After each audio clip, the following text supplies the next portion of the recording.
वास्तु एक ऐसी विद्या है कि व्यक्ति से बात करते करते ही पता चल जाता है कि घर के किस डायरेक्शन में क्या बना हुआ है। अगर वो वास्तु कंसल्टेंट आपके घर में 16 दिशाओं के बारे में बात ना करें तो भी सावधान रहिएगा। नमस्कार, मैं हूं आचार्य पंकज और स्वागत है आपका वास्तु शिखर में। आज एक टॉपिक पे डिस्कस कर रहा हूं कि कैसे आप पता करें कि जिस वास्तु कंसल्टेंट को आपने घर पे बुलाया है क्या वो सच में आपकी मदद कर सकते हैं, क्या सच में उनको वास्तु का नॉलेज है या सिर्फ आपको प्रोडक्ट बेचने के बहाने आपके घर आए हैं, वास्तु की मदद से अपने सामान बेच के आपसे पैसा लेके चले जाएंगे, कोई रिजल्ट नहीं आएगा। कैसे फाइंड आउट करें कि जो वास्तु कंसल्टेंट आया है उसको वास्तु का एक्चुअल नॉलेज है या नहीं, इसके बारे में मैं बात करता हूं। सबसे पहले सावधान हो जाइए उन लोगों से जो घर के सेंटर में खड़े होकर कोने के बारे में देख के बताते हैं ये घर का ईशान कौन है, ना डिग्री निकाला ना डायरेक्शन देखा। आपके घर में आते हैं, कंपास ऑन करते हैं और आपको बताते हैं आपके घर के नॉर्थ ईस्ट कॉर्नर है, यहाँ पे मंदिर होना चाहिए। कोने को देख के, डिग्री को देख के नहीं, कोने को देख के वो नॉर्थ ईस्ट डिसाइड कर लेते हैं, कोने को देख के साउथ ईस्ट डिसाइड कर लेते हैं। अगर इस तरह के वास्तु कंसल्टेंट को आप जानते हैं या आपके घर आते हैं तो थोड़ा सावधान हो जाइए, क्योंकि साइंटिफिक तरीके से सोचिए तो नॉर्थ 0 डिग्री पे आता है, यानी 360 डिग्री पे आता है, और ईस्ट जो है वो 90 डिग्री पे आता है। नॉर्थ और ईस्ट के बीच के जो डायरेक्शन है वो 45 डिग्री, वो है नॉर्थ ईस्ट डायरेक्शन। और नॉर्थ ईस्ट डायरेक्शन 45 डिग्री कोने पे ही आएगा, ऐसा किसी शास्त्र में नहीं लिखा और ऐसा कभी होता भी नहीं है, क्योंकि हर बार प्लॉट के साइज अलग होते हैं। कोई लंबा होता है, कोई रेक्टेंगुलर शेप होता है, कोई ट्रायंगुलर शेप, डिफरेंट साइज होते हैं। तो हमेशा डिग्री निकालना सीखिए और डिग्री के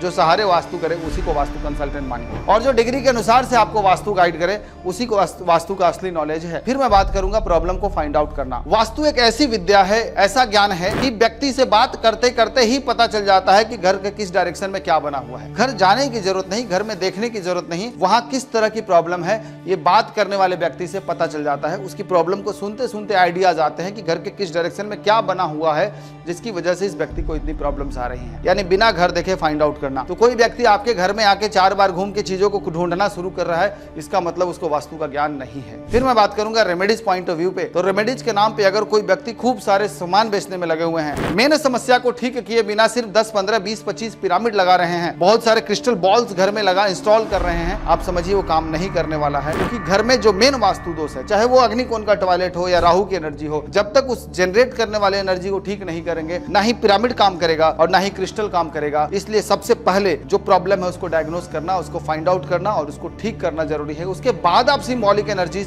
या एनर्जी को बढ़ाने वाली जो चीजें हैं उसको आप लगा सकते हैं, वो एक अलग पार्ट है, उसकी बात नहीं कर रहा मैं। फिर आता है कंपास से डायरेक्शन निकालना। आप सभी जानते हैं कि जब घर बनता है उसमें बहुत सारे मेटल्स लगे होते हैं, लोहा लगा होता है, और उस मेटल के बीच में जो मैग्नेटिक कंपास होते हैं या फिर मोबाइल के जो कंपास होते हैं, ये सही डायरेक्शन नहीं बताते, हमेशा 10 से 15 डिग्री गलत बताते हैं, कई बार उससे भी ज्यादा। तो जब आप डायरेक्शन ही सही नहीं निकाल पाएंगे तो फिर कैसे निकालेंगे?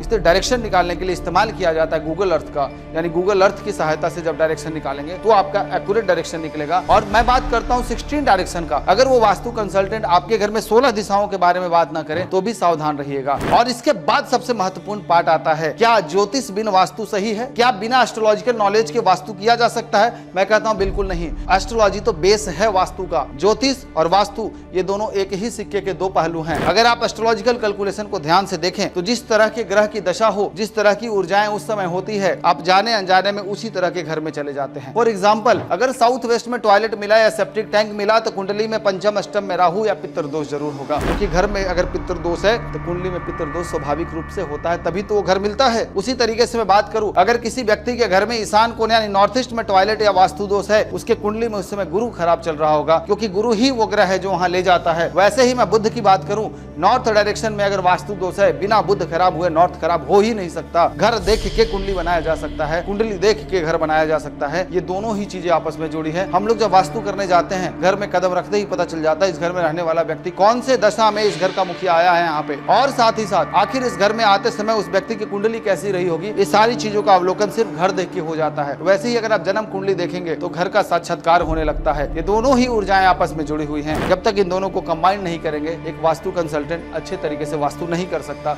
वही रटा रटाया डायरेक्शन, वही रटे रटाया रेमेडीज पे वास्तु करेगा, जिससे कई बार इंपैक्ट नेगेटिव हो जाते हैं। जैसे मान लीजिए किसी व्यक्ति की कुंडली में शुक्र खराब है, यानी शत्रु है, नेगेटिव है, और घर के अंदर शुक्र की ऊर्जाओं को बढ़ा दिया जाए तो पता चलेगा जो नेगेटिव था वो ताकतवर हो गया, आप पे हावी हुआ और आपकी लाइफ में प्रॉब्लम्स आनी शुरू हो गई। कई बार वास्तु करते समय बिना एस्ट्रोलॉजिकल कैलकुलेशन के करने के बाद वास्तु के सिद्धांत उल्टे हो जाते हैं और लाइफ में मल्टीपल प्रॉब्लम्स आते हैं। इसलिए एस्ट्रोलॉजी और वास्तु दोनों आपस में कनेक्टेड हैं। आप इस तरीके से अवलोकन कीजिए, फिर अगर आपको सही लगे तो आप वास्तु कंसल्टेंट को बुलाइए। नमस्कार, ऐसे ही वीडियो आपको मिलते रहेंगे। चैनल के साथ जुड़े रहें।